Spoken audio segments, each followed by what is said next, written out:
Oh, goody. All right, what's going on, everybody? Zombies here again.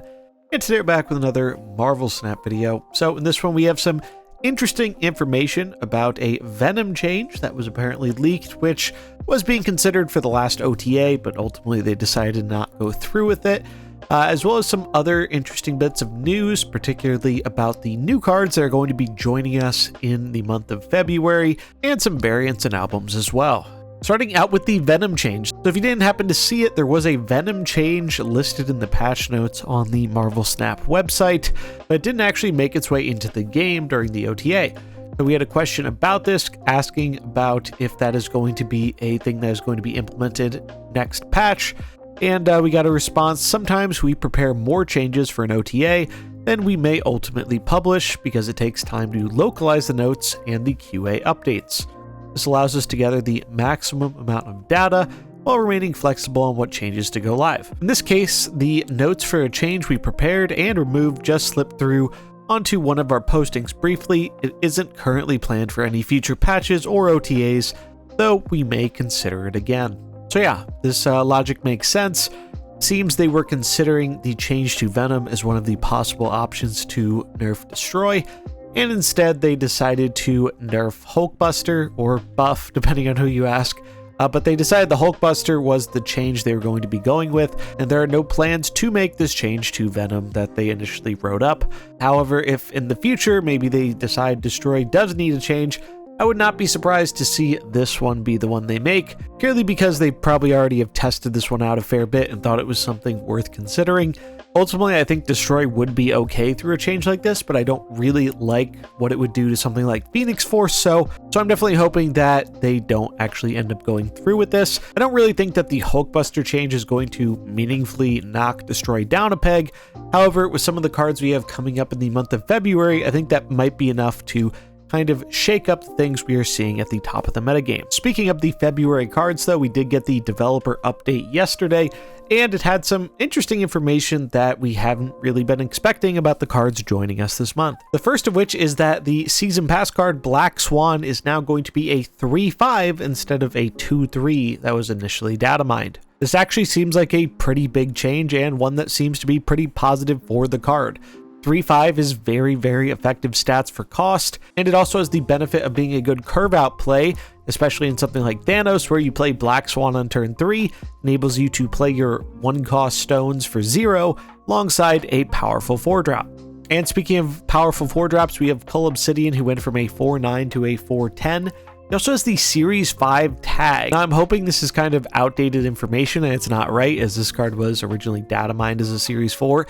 And if he is Series 5, that means all cards during this month are Series 5, which we haven't had that happen in a while. I think people really appreciate having that, at least one Series 4 card a month. And it would be a shame if we went through a whole month with only Series 5 releases, as it can be pretty prohibitive to those folks who don't have a plethora of Spotlight keys or tokens lined up. Now, this is kind of a weird change because I think one of the benefits of Obsidian was the fact that he was outside of Shang-Chi range, and if you remember the old data mines, he used to even have a ongoing where he couldn't be destroyed. Apparently that sounds pretty on point for his flavor, but I think they decided maybe after seeing that Black Knight change that it would be a bit too powerful. Regardless, he does have one more stat than he did initially, and we actually got a developer question and answer about this card that gave me a bit more optimism about the card actually being a bit more playable.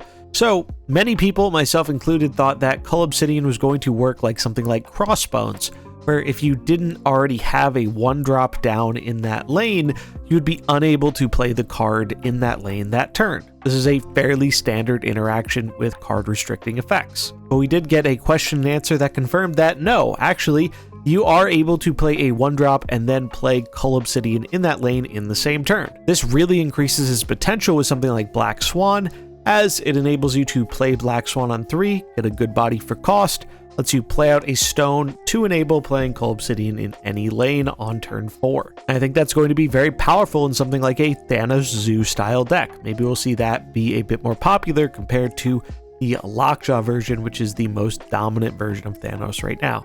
And something else worth noting about him being a 4/10 is this does have a positive interaction with Scar. So if you want to be able to play your Scar easier, Now, the fact that Thanos is another cheaper 10 cost card lets them get that Scar activation going even earlier, as early as turn 4 or maybe even turn 3 if you cheat it out with a Time Stone. And that could be pretty strong if you go Time Stone on turn 2, play Obsidian on turn 3, follow up with a Scar on turn 4.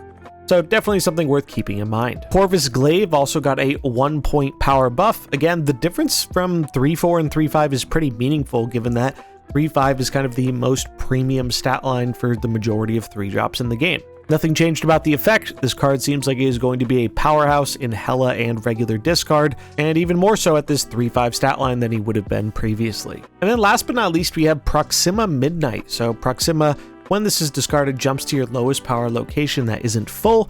She went from a 4-6 to a 4-7, and again, another, I think, pretty meaningful boost. 7 power is a pretty meaningful amount of stats, and especially so when, and realistically, you're never going to be paying that 4 cost. You're just trying to cheat this out for free, and 0-7s are pretty good, it turns out. So I think this is actually going to be quite powerful, especially in regular discard, and may even make her way into Hela as more potential discard fodder for something like Corvus.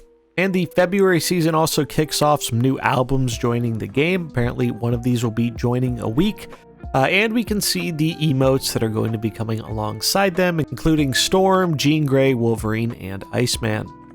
The albums are Art Germ Heroines, Pixel Discard, Destroy All Pixels, and Low Cost High Impact. So hopefully these Pixel albums are a bit more accessible to people who probably have already opened a bunch of these random pixels over time and can interact with the system and get some rewards without actually having to go out of their way to buy stuff. Artgerm is going to be the shop takeover feature of the month, so expect some new variants in there alongside some other previously released ones.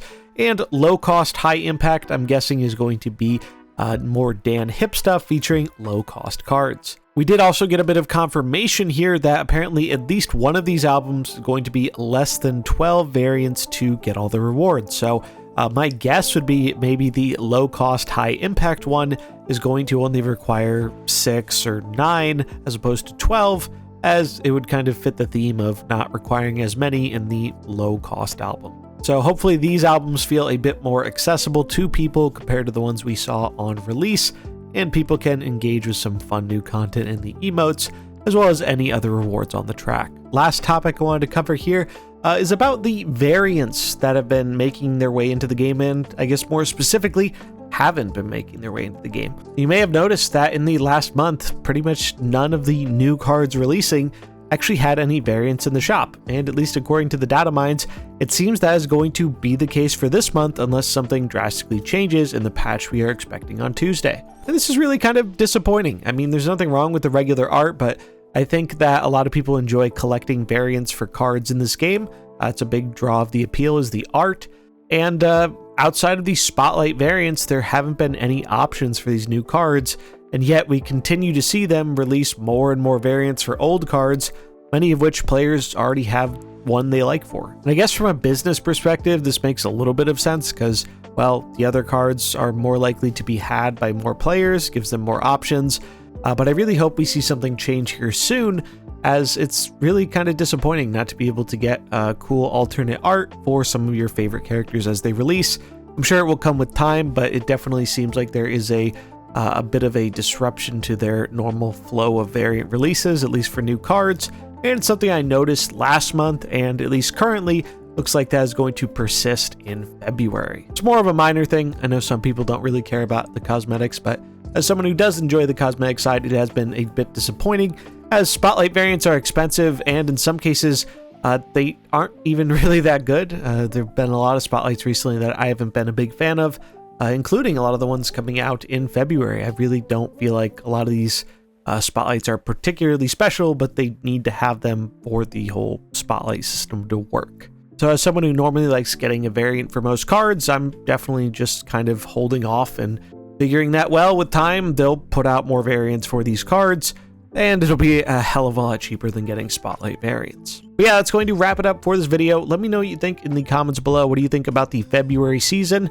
Honestly, after seeing the changes to these cards, I'm pretty optimistic about the February season. I think it's going to be quite fun, and it's going to give a big boost to things like discard and maybe a zoo style deck, which are things I would really like to see more of in the game. That's going to wrap it up for this one, though. I hope you enjoyed it. If you did, remember to like and subscribe, and I'll catch you in the next one.